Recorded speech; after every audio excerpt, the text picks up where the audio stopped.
Assalamualaikum warahmatullahi wabarakatuh. Kader-kader HMI di seluruh Indonesia, Kak Syarifah Rahmatillah dan saya hari ini diminta oleh pengurus Kohati Batko HMI Aceh untuk mengakses dua kandidat ketua umum Kohati Batko HMI Aceh yang akan berkontestasi pada tahun 2024 ini.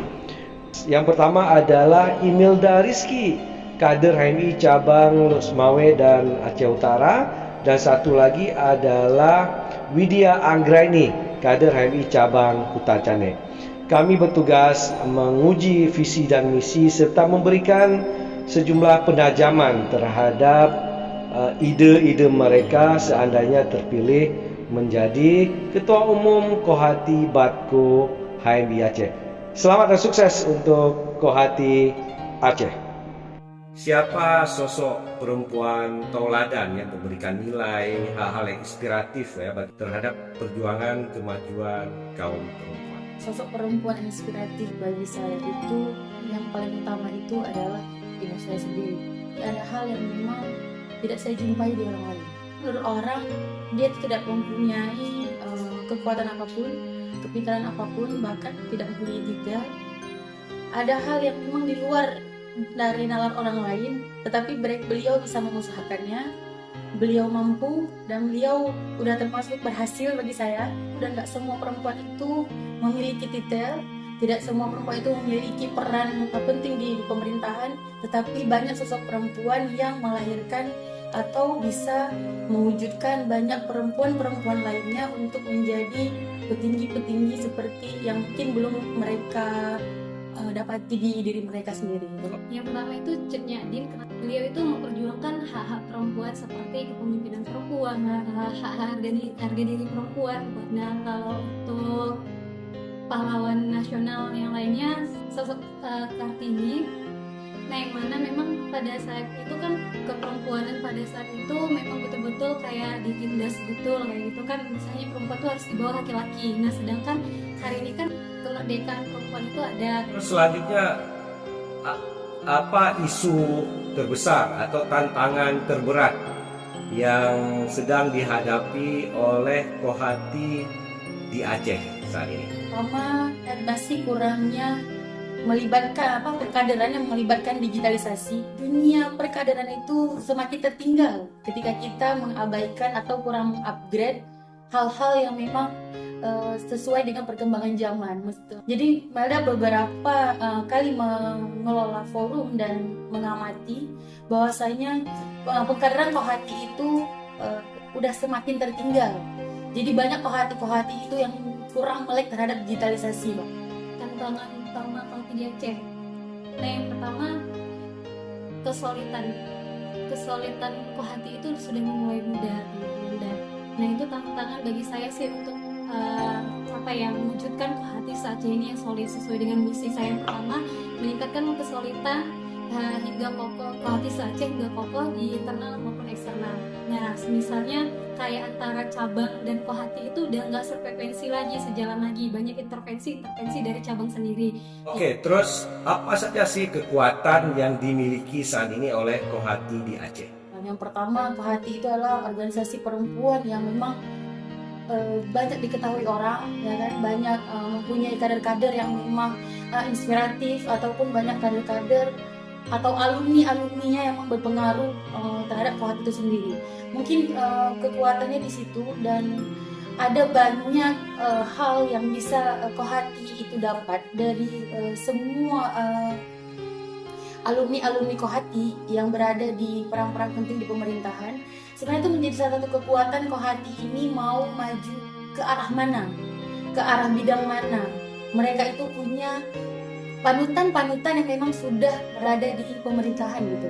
Kekuatan di Kohati di Aceh sebenarnya yang pertama solidnya itu yang saya lihat. Nah hari ini tuh solidnya Kohati yang muda.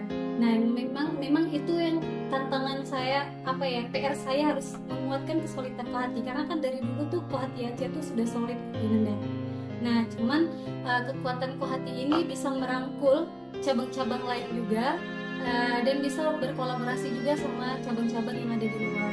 Itu kekuatan dari Kohati Nah, terus dari segi keilmuan, keislaman, itu Kohati Aceh juga semakin meningkat daripada kohati-kohati cabang lainnya. Oke, terus kira-kira kalau Anda nanti terpilih jadi ketua Kohati, apa saja praktisnya program kegiatan yang kira-kira akan dilakukan yang perlu mencapai tujuan Kohati? Nah, yang pertama saya mau membrandingkan Kohati, nama branding Kohati. Memang mungkin ini kegiatan yang cukup sederhana, tetapi ini perlu juga kita branding Kohati. Nama Kohati itu bukan hanya di instansi atau di elit-elit saja, tapi masyarakat juga harus tahu Kohati ini sebenarnya apa.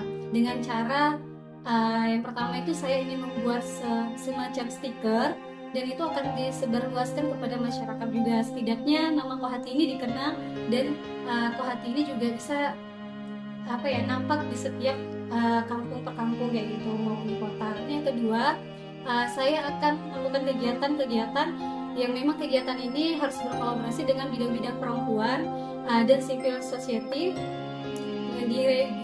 di regional maupun nasional.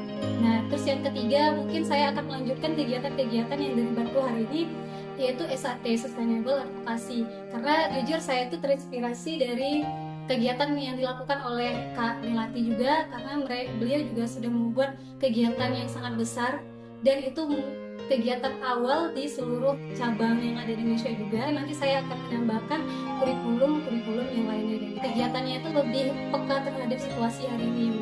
Praktisnya Bang, yang paling penting, yang paling utama yang akan saya lakukan itu adalah berkolaborasi, bekerja sama dengan lembaga-lembaga perempuan ataupun dharma-dharma wanita untuk menyatukan visi dan misi untuk ke depan menanggapi isu perempuan, isu anak, dan isu-isu yang memang itu seharusnya Kohati melek terhadap isu-isu tersebut. Karena yang terpenting bagi saya sekarang Bang, Kohati ini harus terjun langsung ke dalam isu tentang anak, perempuan, ataupun permasalahan KDRT lainnya. Ini apa saja sih kelebihan saudari, baik pengetahuan, keahlian, atau pengalaman sehingga bisa diandalkan untuk memajukan Kohati Aceh ke depan? Yang pertama, kelebihan saya itu dari struktural, mungkin saya sudah pernah menjadi ketua Kohati Komisariat, dan hari ini menjadi ketua Kohati Cabang. Dan insya Allah mungkin kalau saya ada rezeki, saya menjadi ketua Kohati Batko. Itu yang pertama. Yang kedua, saya bisa merangkul teman-teman di cabang, dan saya bisa menyelesaikan permasalahan-permasalahan di Kohati sendiri dengan tenang, dan mungkin bisa lebih ke advokasi teman-teman kayak gitu. Terus yang ketiga, meningkatkan prestasi-prestasi lainnya di bidang HMI maupun di eksternal HMI. Kelebihan dari saya Bang, walaupun saya berada di bidang pendidikan, saya itu kuliah di jurusan bahasa Arab, pendidikan bahasa Arab, tapi untuk permasalahan di bidang energi daerah atau di Aceh, bagian migas dan lain-lainnya, insya Allah saya memahami atau saya sudah ikut serta di dalamnya untuk menanggulangi permasalahan energi. Terutama saya itu berada di organisasi yang memang melek terhadap energi di Aceh. Oke, terus apa kira pesan terakhir untuk para pemilih Anda yang sedang menunggu di seluruh cabang di Aceh ini? Pesan saya seperti tagline saya, Kohati Cetar, yang mana cetar itu cerdas, tegas, dan berintegritas. Nah, cerdas sebagai pendidik, tegas sebagai pembina, dan berintegritas sebagai pengawal Pancasila Bunda. Nah, jadi Kohati itu harus bisa menjadi pendidik, pembina, dan menjadi pengawal Pancasila. Itu saja yang pesan saya, siapapun yang terbaik menjadi ketua Kohati Batko, koordinasi terhadap LSM perempuan ataupun lembaga perempuan, baik itu di pemerintahan, swasta, dan dharma wanita apapun, sebaiknya itu dieratkan kembali. Jadi jangan lagi Kohati itu hanya berada di lingkup mahasiswa, berada di lingkup cabangnya aja, tetapi bahkan ada beberapa daerah warga itu tidak tahu apa sih itu Kohati.